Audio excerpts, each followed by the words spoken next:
ఓం సాయిరామ్. మానవ జన్మకు మేలుకొలుపు. మానవ జన్మ విలువ కట్టలేనిది. ఈ జన్మ దొరికిందంటే అది ఎంత భాగ్యమో, ఎన్ని నోముల ఫలమో, ఏ జన్మ సుకృతమో అని భావింపవలెను. జన్మించిన ప్రతి జీవికి, మానవునికి మరణము తప్పదని అందరికీ తెలియను. పాప మార్గమును నడిచిన వారికి నరక ప్రాప్తి అని, మంచి మార్గమున నడిచిన వారికి స్వర్గ ప్రాప్తి అని తేలికగా అంచనా వేసిరి. అందుకే ఏదైనా మంచి సాధింపవలెనన్న పట్టుదలతో, ఆధ్యాత్మిక చింతనలతో భగవత్ సేవ చేయుటే మనకు ఎంతో ఆవశ్యకము. మనము ఆత్మ సాక్షాత్కారము కొరకు అహర్నిశలు గురువుల చెంత చేరి గురుబోధలు, దైవ పూజలు, సత్గ్రంథ పారాయణలు, మానవ సేవలు చేసిన మన జన్మకు ముక్తి లభించగలదని ఎందరో యోగీశ్వరులు తెలిపిరి. జపము, తపము, ధ్యానము ముఖ్యములై ఉన్నవి. ఈ మాత్రము చేయలేక ఉన్న పశువులకు నరజన్మ తేడా లేదు. మార్గములన్నిటికంటే భక్తి మార్గము గొప్పదని, భగవంతుని సేవించుట వలన మన కర్మలు నశించి మనకు ముక్తి ప్రాప్తింపగలదని సత్పురుషులు బోధ చేసిరి. మత సంబంధమైన ఉపన్యాసములు వినుట, సద్గురువు నాశ్రయించుట, మత గ్రంథములు చదివినచో సద్గురువుల సహచర్యము వలన తొందరగా ముక్తి నొందుట అవకాశము కలుగును. మత గ్రంథములు ఇవ్వలేని జ్ఞానమును ఒక సద్గురువు వారి సంభాషణ ద్వారా విప్పి చెప్పగలరు. అహంకారము లేకుండుట, దానము, ధర్మము, క్షమ, దయ, నెమ్మది, వైరాగ్యము ఇవియే సన్మార్గమున ఆత్మసాక్షాత్కారము చేసుకొనుటకు మంచి లక్షణములు. సాయిబాబా వారు ఇవన్నీ ఆచరించి ఎంతో తపస్సు, ధ్యానము చేసి సిద్ధిని సంపాదించిరి. సిద్ధ గురువులైరి. వారు మానవ మాత్రుడే కాని ఎట్టి మానవుడు అనగా బ్రహ్మైక్య స్థితిని పొందిన మానవుడు, సర్వము తెలిసిన సర్వాత్ముడు, జ్ఞానయోగి, యోగి పుంగవులు.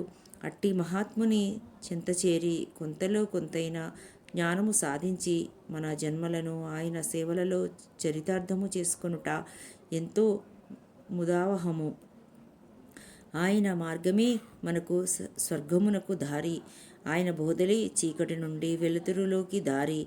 ఆయన రూపమే మనకు పరమ ఔషధము. సాయి మనకు ఫకీరుగా కనిపించిన వారెప్పుడూ ఆత్మ నిమగ్నంలోనే ఉండేవారు. భక్తుల ఎడ వారికి ఎంతో ప్రేమ, దయ ఉన్నవి.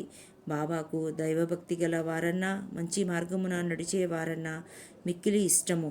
సుఖము, కష్టము రెండూ సమానమని భావించేవారు. అటు రాజని ఎక్కువ గౌరవించేవారు కారు, ఇటు పేద వాడని తక్కువ చూసేవారు కారు. సాయి దృష్టిలో రాజు, పేద సమానమే. సాయి కావాలనుకుంటే క్షణములో చక్రవర్తి అయిపోగల శక్తి ఉన్నను ఇంటింటికి తిరిగి భిక్ష చేసేటివారు. ఆ భిక్ష ఎలాంటిదో చూచెదము. సాయిబాబా భిక్ష యాచించుట ఏది ఏమైనా షిరిడీలో భక్తజనము పుణ్యాత్ములు. ఆ భక్తుల ఇండ్లకు వెళ్ళి అక్క రొట్టె ముక్క పెట్టు అని వారిని అడిగి వాటిని కోసమై తన చేతులు చాచేవారు. మనమైతే అలా చేయగలమా? చేయలేము. సిగ్గు అంతగతి పట్టలేదులే అని భావించెదము. ఈ భిక్ష యొక్క పరమార్థము వేరే ఉన్నది. ప్రతిదినము చేతిలో తంబిరేలు డబ్బా, ఇంకొక చేతికి జోలి తగిలించుకుని వెళ్ళేవారు. ప్రతిరోజు కొన్ని ఇండ్లకు మాత్రమే భిక్ష చేయుటకు వెళ్ళేవారు. మజ్జిగ, పులుసు, కూరలు అన్నయూ డబ్బాలో పోయించుకొని అన్నము, రొట్టె ముక్కలు అనబడే ఘనపదార్థములు గుడ్డ జాకీలో వేయించుకునేవారు.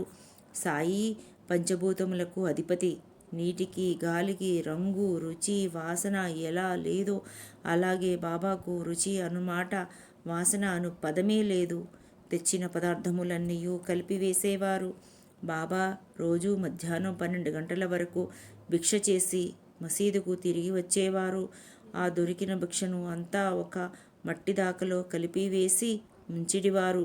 దానిని కుక్కలు, పిల్లులు, పక్షులు వాటికి కావలసినంత తిని వెళ్ళి పోయేవి. తతిమాది ఏదైనా కొంచెము మిగిలియున్నా పారవేసేవారు కాదు. తాను ఎట్టి భేదభావము లేక తినడివారు. బాబా మసీదును శుభ్రం చేసే స్త్రీ ఒక ఆమె బాబావారి భిక్షలో రొట్టెలు 10-12 తీసుకునేటిది. ఆకలిగొన్న వారికి అన్నం పెట్టుట మానలేము కదా. అలాగే బాబాగారి లక్షణము మనకందరికీ కనువిప్పు. బాబా మనసు వెన్నపూస కన్నా మృదువు. చేయి దానము చేయుటలో మిన్న. ఆ గ్రామములో ఆ ఫకీరుకు భిక్ష చేసి భోజనమును రొట్టె ముక్కలు ఇచ్చినవారు బాబావారిని దేవుడని తలంచిరా అన్న కాదు. మొదట సాయి ఒక పిచ్చి ఫకీరుగా తలచారు. రాను రాను వారి లీలలు, ప్రజలకు సేవలు చేయుట, మహిమలు చూపుట, రోగములు నయము చేయుట ద్వారా ఆయన భగవంతుడని భావించిరి. అంత చిన్న గ్రామములో కూడా పవిత్రులు, దయార్థ హృదయులు కొంతమంది మహానుభావునిగా గుర్తించిరి. అట్టి వారిలో మొదటిగా బాయిజాబాయి అనే భక్తురాలు గురించి, ఆమె బాబాగారికి చేసిన సేవ గురించి మనము తెలుసుకుందెము. బాయిజాబాయి సేవా తత్పరత. బాయిజాబాయి షిర్డీ గ్రామంలో ఒక భక్తురాలు. ఆమెకు ఒక కుమారుడు. పేరు తాత్యాకోతే పాటీలు. సాయి అతనిని మేనల్లుడుగా భావించేవారు. అతనిని తాత్యా అని పిలిచెడివారు. బాయిజాబాయి బాబావారికి రోజు రొట్టె ముక్కలు కూర గంపలో వేసుకుని బాబాను వెతుక్కుంటూ ఆ అడవిలోకి వెళ్ళేది. బాబావారు అక్కడ కూర్చుని తపస్సు చేసుకునేవారు. అచటకు పోయి బాబావారికి భోజనము పెట్టుచుండెడిది. ఒక్కోసారి కొన్ని మైళ్ళు సాయిని వెతుక్కుంటూ వెళ్ళవలసి వచ్చేది. ఎంత దూరమునున్న ఆ ముళ్ళ పొదలను లెక్క చేయక సాయి దగ్గరకు వెళ్ళి పాదాభివందనము చేసుకునేది. బాబావారు ఒక్కోసారి తినుటకు అయిష్టము చూపెడేవారు. కానీ ఆమె బలవంతము చేసి మరీ తినిపించేది. ఆమె ప్రేమ తల్లి ప్రేమ కన్నా ఎక్కువ. సాయి తింటున్నప్పుడు ఒక్క రొట్టె ముక్క తాత్యాకి కూడా ఇచ్చి తినమనేవారు. బాబావారు ఆమె యొక్క సేవలను గ్రహించి ఆమె కుమారునికి 25 రూపాయలు కానుకగా ఇచ్చెను. సాయి మీద ఆ తల్లి కుమారులకు సాయి మన పాలిట భగవంతుడని విశ్వాసము. బాబావారికి సద్బోధలు చేసేవారు. ఫకీరు పదవియే శాశ్వతమని, రాజభోగములు అశాశ్వతమని ప్రజలు చెప్పుకునే ధనము నాటకమని తెలియచేసేటివారు. కొన్ని సంవత్సరముల తర్వాత ఆమెను ఇబ్బంది పెట్టుట కిష్టము లేక మసీదు యందే ఆమె కొరకు వేచి ఉండేవారు. ఆమె తెచ్చినవి బాబావారికి అర్పించి నమస్కారం చేసి వెళ్ళేది. సాయి సేవను ఆమె సాయి సమాధి అయ్యే వరకు మరువలేదు. సాయి సేవ చేసిన ఆ భక్తురాలి జన్మ చరితము ఎంతో గొప్పది. ఆ భాగ్యము అందరికీ రాదు, కొందరికే అది పూర్వజన్మ సుకృతమున లభించును. అట్టి సేవనే మనము కూడా చేసి బాబాగారి హృదయంలో చోటు సంపాదించుకున్నటకు ఇప్పటి నుండి సాయశక్తులా ప్రయత్నిద్దాము.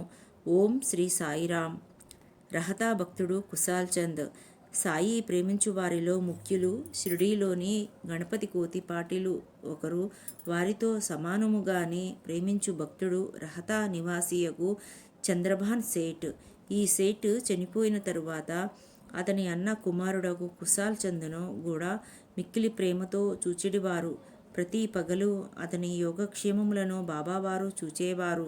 సాయి రహతాకు పోవలయునన్న కొంతమంది ప్రియభక్తులతో టాంగాలోనూ లేక ఎద్దుల బండిలోనూ వెళ్ళేవారు.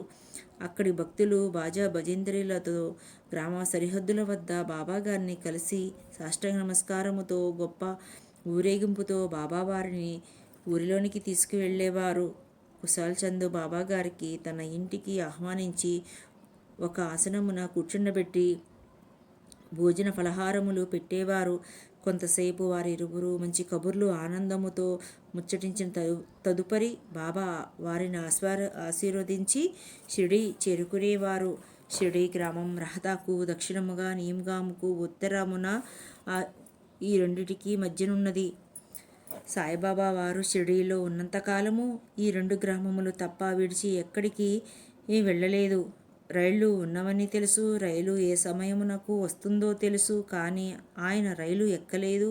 బాబావారి దగ్గర సెలవు తీసుకుని వారి ఆశీర్వాదములు పొందిన వారికి ఎట్టి కష్టము ఉండేవి కావు. సాయికి ఎదురు తిరిగి నడిచేవారు అనేక కష్టములు పాలగుచుండిరి. బాబా మహల్సాపతి తాత్య అనుబంధం. బాబాగారికి సాయి అను పేరు పెట్టినవారు షిర్డీలో ఉన్న ఖండోబా దేవాలయ పూజారి. పూజ్యనీయుడు మహల్సాపతి బాయాజీ బాయి కుమారుడు తాత్యా బాబావారు మహాసమాధి అయ్యే వరకు సాయి సేవ చేసి తరించిన ధన్యుడు. వీరిద్దరూ బాబావారి ప్రక్కనే మసీదు యందు రాత్రులు పడుకునేవారు. వీరి ముగ్గురు అన్యోన్యము చెప్పుటకు వీలు కానిది. బాబావారు వీరిద్దరిని సమానముగా ప్రేమించేడివారు. వీరు ముగ్గురు తలలను తూర్పు, పడమర, ఉత్తర దిక్కుగా నుంచి ఒకరి కాళ్ళు ఒకరి మీద పడవేచి తగిలేట్లుగా నిదురించెడివారు. ప్రక్కలు వేసుకొనిన తరువాత సగము రాత్రి వరకు ముగ్గురు కబుర్లు చెప్పుకొని గడిపేవారు. అందులో ఎవరైనా నిద్రించినట్లు తోచినా తక్కిన వారు వారిని లేపేవారు. తాత్య నిద్రపోయినా గాని బాబాగారు అతని తలను ఊపుచూ చక్కగా చేతితో నిమిరేవారు. మహల్సాపతిని కౌగిలించుకొని కాళ్ళను ఒత్తుచూ వీపు తూమేవారు. 14 సంవత్సరములు తాత్య తల్లిదండ్రులను విడిచి బాబాగారితో సహచర్యం చేసెను. అవి ఎంతో మధురమైన మరుపురాని రోజులు. బాబా వారి యందు చూపిన ప్రేమ కటాక్షములు వర్ణించలేనివి, చెప్పుటకు నోరు చాలదు. తాత్య తండ్రి చనిపోయిన తరువాత అతనే ఇంటికి యజమాని అగుట వలన మసీదు విడిచి ఇంటిలోనే నిద్రించెడివాడు.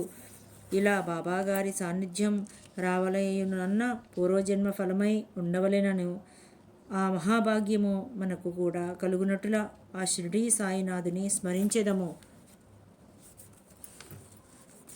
ఓం సాయిరామ్.